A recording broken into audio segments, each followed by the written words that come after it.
Hello friends, welcome back to channel जहां हम coding and automation से रिलेटेड चीजें सीखते हैं। तो आज हम बात कर रहे हैं वेरिएबल्स के बारे में। अगर आप गूगल स्क्रिप्ट या कोडिंग सीख रहे हो किसी भी प्लेटफॉर्म का, जैसे आप जावा स्क्रिप्ट, पाइथन और कुछ भी सीख रहे हो, कोई भी लैंग्वेज भी सीख रहे हो, तो वेरिएबल्स हर जगह यूजफुल होते हैं। आपको आप पता होना चाहिए कि क्या होते हैं, कैसे काम करते हैं। तो आज हम इसी पे बात करेंगे कि एक ये बहुत ही इंपॉर्टेंट टॉपिक है। वैसे वेरिएबल्स का क्या काम है, कितने टाइप के होते हैं और कैसे काम करते हैं गूगल एप्स किट में, सब सारी चीजें कवर करेंगे। तो चलिए शुरू करते हैं। वेरिएबल्स एक कंटेनर है जो किसी भी वैल्यू को स्टोर करता है, जैसे कि एक पिगी बैंक जिसमें आप पैसे रखते हो। वैसे ही एक वेरिएबल किसी भी डेटा को स्टोर करता है, जैसे नंबर, टेक्स्ट या कोई और इंफॉर्मेशन। फॉर एग्जाम्पल, हम यहाँ पे एक कोड देख रहे हैं। जैसे मैं आपको एक कोड दिखा रहा हूँ, एक छोटा सा फंक्शन हमने ले रखा है, ऐड नंबर का बना रखा है। आपको फंक्शन मैंने बताया था कि हम ब्लॉक ऑफ कोड, जहाँ हम कोड को बताते हैं कि हम क्या करने वाले हैं, क्या ऑपरेशन परफॉर्म करने वाले हैं। और ये हमारा ब्लॉक स्टार्ट हो गया है। इस ब्लॉक में हम अपना कोड लिखेंगे। तो सबसे पहले हमने एक वेरिएबल लिया है, वेरिएबल नम वन लिया और उसको हमने 10 असाइन कर दिया। और दूसरा वेरिएबल लिया num2 और उसको 20 असाइन कर दिया। तीसरा वेरिएबल लिया सम। इसमें हमने num1 प्लस num2 कर दिया, क्योंकि नम को 10 वैल्यू असाइन था और num2 को 20 वैल्यू असाइन था। और लॉगआउट डॉट लॉग हम बेसिकली यूज करते हैं आउटपुट, जो हमें देखना हो एक्सक्यूशन लॉग में, जहाँ हम आउटपुट देख सकते हैं टेस्ट मोड में कि क्या कोड परफॉर्म कर रहा है। इसलिए हम लॉगआउट डॉट लॉग यूज करते हैं।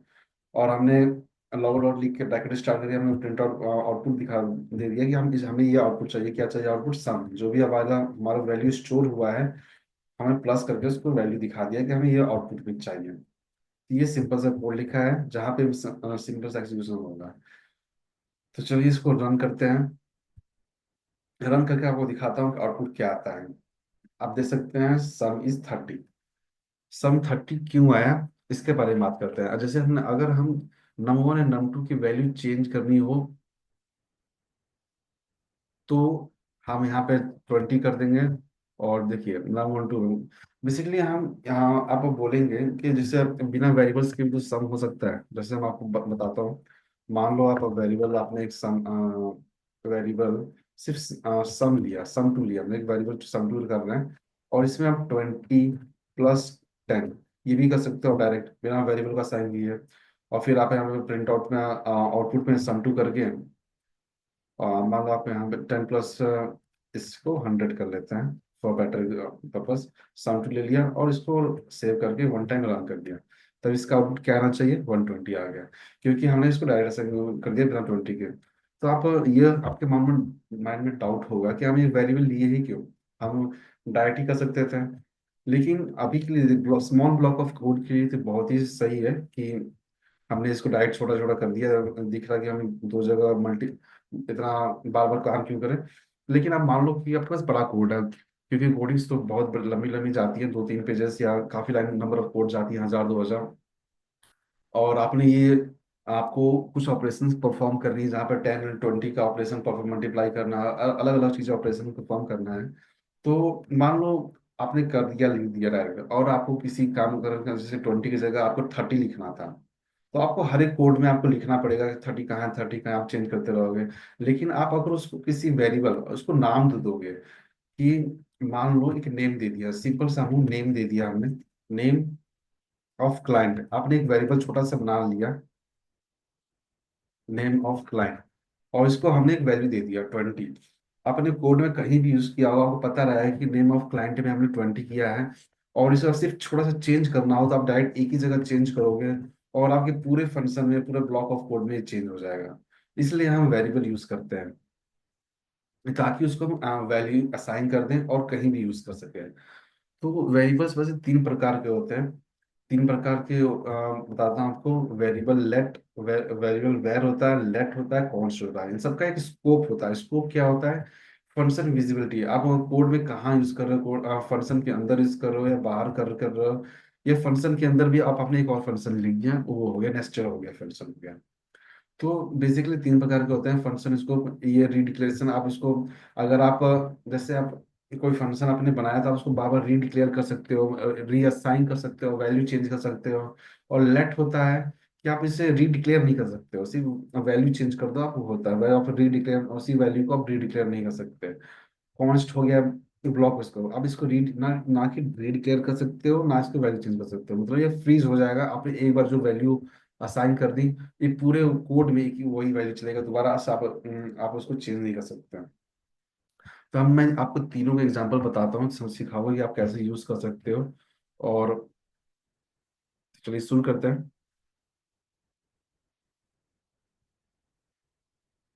तो सबसे पहले हम वेर के बारे में एक बार फिर से समझ लेते हैं। वेर क्या होता है? वेर, अगर वेर का यूज होता है तो फंक्शन के अंदर भी, अंदर कहीं भी एक्सेसिबल होता है, इवन ये डिक्लेयर इनसाइड ए ब्लॉक। ठीक है, आप समझ गए इसका मतलब क्या हुआ? एक थोड़ा सा कोड लिखता हूँ मैं, आपको बताता हूँ कि आप कैसे कर सकते हो। देखिए, मैं कोड चेंज कर रहा हूँ।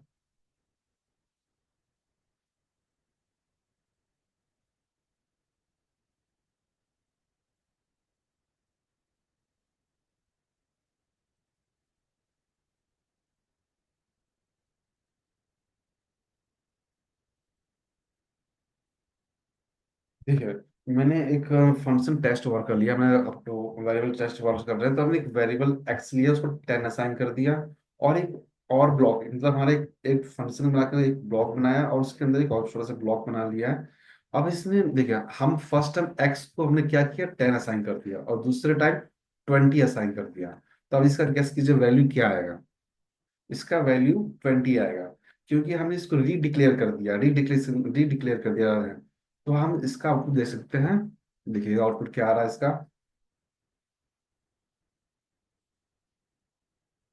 20 आ गया। तो आप इस तरह से वेरिएबल का वैल्यू रीडिक्लेयर कर सकते हो, रीचेंज कर सकते हो। रीडिक्लेरेशन मतलब यही होता है कि आप इसको फिर से आप अंदर अपने ब्लॉक ऑफ कोड में असाइन कर सकते हो, चेंज कर सकते हो। तो ये होता है वेर।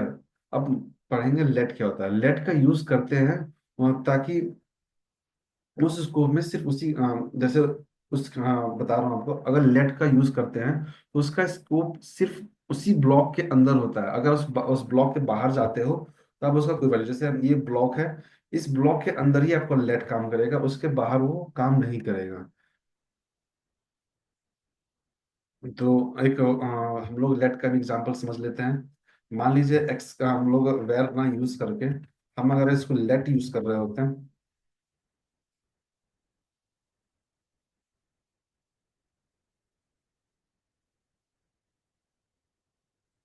और जो लेट होता है, एक्चुअली हमेशा आपको एल स्मॉल कैपिटल में लिखना होता है। अगर आप एल लिखते हो, कैपिटल लेटर में लिखते हो, तो आपको एरर दे देगा कि आपको स्मॉल लेटर लिखना है। तो ये जो प्रीवियस फंक्शंस होते हैं, हमें आप जैसे बताया कि ऑलरेडी और कि बना हुआ सॉफ्टवेयर होता है, इनबिल्ट सॉफ्टवेयर होता है।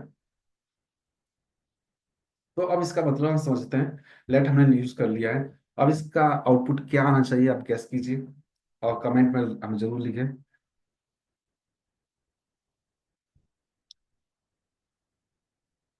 तो देखा आपने, इसका आउटपुट 10 आया, क्योंकि ये देखिए, ये आउटपुट 20 ब्लॉक ऑफ कोड, ये आपका ब्लॉक एक ही ये ब्लॉक हो गया, और इसके अंदर ये ब्लॉक हो गया, क्योंकि हमने लेट यूज किया था, क्योंकि ये लेट ये ब्लॉक अलग है और ये ब्लॉक अलग है। तो इसको लेट क्या बोलता है, ये जो जिस ब्लॉक में डिक्लेयर हुआ है, ये केवल उसी ब्लॉक में काम करेगा, अगर उसको दूसरे ब्लॉक में यूज करना चाहोगे तो वो नहीं होगा। तो सिंपल सा मतलब है, अगर आपने ये ब्लॉक बनाया है, इसमें आपने लेट यूज कर रहे हो, तो आप इसके अंदर ही आप लेट यूज कर सकते हो। अगर आप दूसरे ब्लॉक में लेट का आउटपुट चाहते हो, इस ब्लॉक का आउटपुट, तो वो नहीं होगा। अगर आप लेट का आप यहाँ पे मान लीजिए 40 लिखते हो, और यहाँ पे आप 10 लिखते हो, तो अब बताइए आउटपुट इसका क्या होगा? कमेंट में जरूर लिखें। इसका अभी भी आउटपुट 40 होगा। अगर आप यही यही जो आउटपुट आ रहा है, आप इसको यहाँ ना लिख के आप इसके अंदर लिखते हैं, तो अब इसका आप गेस कीजिए आउटपुट क्या आएगा? इसका आउटपुट 10 आएगा,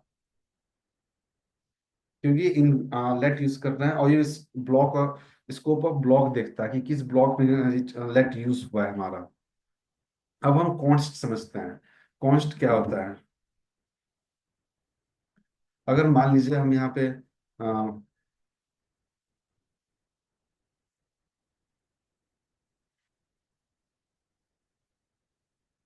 लेट की जगह हम यहाँ पे कॉन्स्ट यूज कर रहे हैं। Const is equal to x.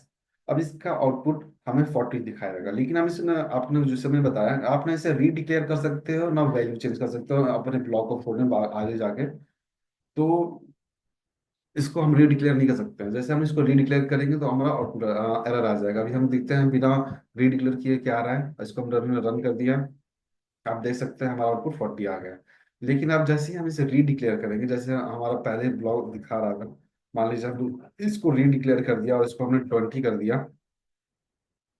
तो ये हमारा आप रन करेगा, देखते हैं हमारा ये दिखा दिया रन, क्योंकि एक्स, अब आपको देखिए, आपको जो हमारा कंपाइलर है ऑलरेडी एरर दे दिया कि x has been already declare in line 3। आप उसको दोबारा डिक्लेयर नहीं कर सकते किसी भी नाम से। अगर मान लो आप इसको दूसरे नाम में असाइन करोगे तो ये डिक्लेयर हो जाएगा, लेकिन आप सेम नाम में आप उसको डिक्लेयर नहीं कर सकते। तो ये होता है कॉन्स्ट। अगर आप इसको रन करोगे तो 40 आ जाएगा।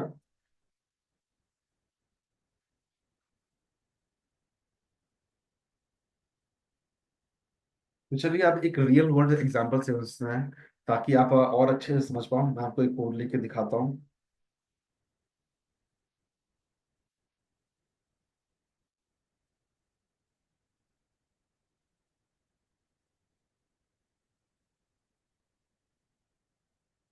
एक मैंने छोटा सा कोड डाला है आपको, ताकि अच्छे से समझ में आए। तो इस कोड को हम समझते हैं कि ये, आप बताइएगा कमेंट सेक्शन में कि इसका आउटपुट क्या आया है और कैसे आया है, जरूर बताइएगा।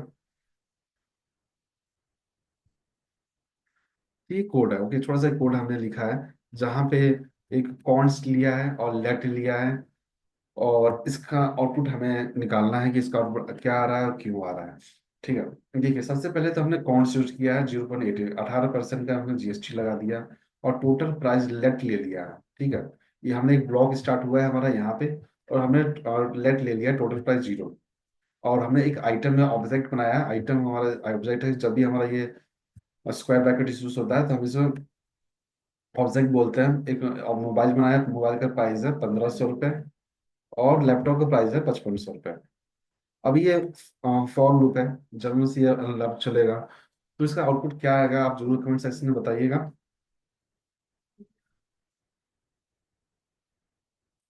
इसमें ये 18% जीएसटी लगाएगा हर एक ब्लॉक ऑफ कोड में, और इसका कोड आउटपुट आएगा 82,600।